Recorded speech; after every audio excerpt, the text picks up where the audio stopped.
Balonte, il faut remonter jusqu'au Balantakunda.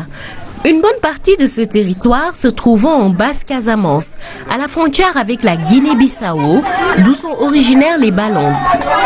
Arrivés au Sénégal, ici en Casamance, ils ont trouvé l'ethnie Bainou. C'est les Bainou qui occupaient cette zone-là, le Balantakunda et le Boudé.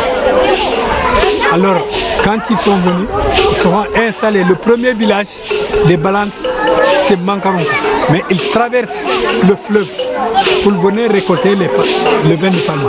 C'est ainsi qu'ils se sont installés sur l'autre rive, notamment à Djiridji, dans la région de Sédhiou, où est implantée une forte communauté de Balontes. Le nom de l'ethnie fait référence à leur refus de suivre l'empereur Paul Kolitangela.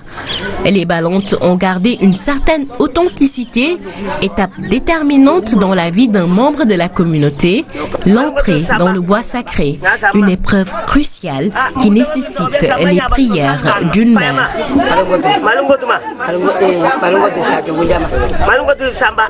Chant et danse pour galvaniser le futur initié. Le caméraman est autorisé à entrer pour la circonstance, mais impossible de tout filmer. Dans ce bois sacré, il y a des symboliques à l'image de ce bol de riz au lait que le futur initié doit impérativement terminer. Un engagement à toujours rester fidèle à sa femme. Ici, on apprend à devenir un homme, un vrai. Le bois sacré d'abord c'est une case où l'homme, on doit préparer l'homme pour qu'il prenne ses responsabilités. Au sortir, c'est la fête au village. Le futur initié est donc autorisé à se marier. Traditionnellement, le mariage était réservé chez les Balontes aux femmes d'âge mûr. Mais, de plus en plus, cette donne a tendance à changer. En rejoignant la case familiale, des conseils sont prodigués à la mariée. Elle reste dans cette case traditionnelle 3 jours avant de rejoindre son mari. On lui donne des conseils pour qu'elle sache comment se comporter avec ce dernier.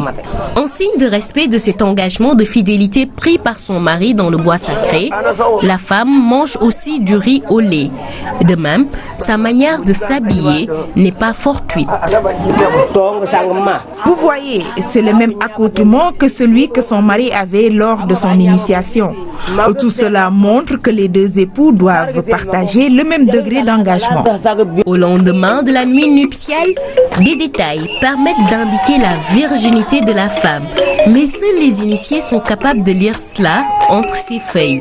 L'honneur est très important chez les Balontes, tout comme le respect des traditions, à l'instar de ces coups de pilon qui indiquent l'engagement de la femme à travailler pour le bien-être de la famille.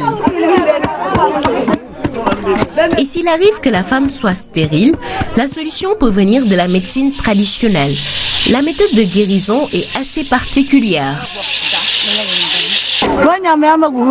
J'ai hérité ce savoir de mes parents. Je ne voulais pas au début m'adonner à cette pratique, mais c'est comme s'il y avait quelque chose qui m'y obligeait. La culture balonte présente beaucoup de similitudes avec celle des Diola. C'est peut-être dû à la proximité géographique. Le Diola, le passage d'un homme à l'adulte, il faut qu'il soit initié. C'est ainsi que les Balontes aussi sont initiés.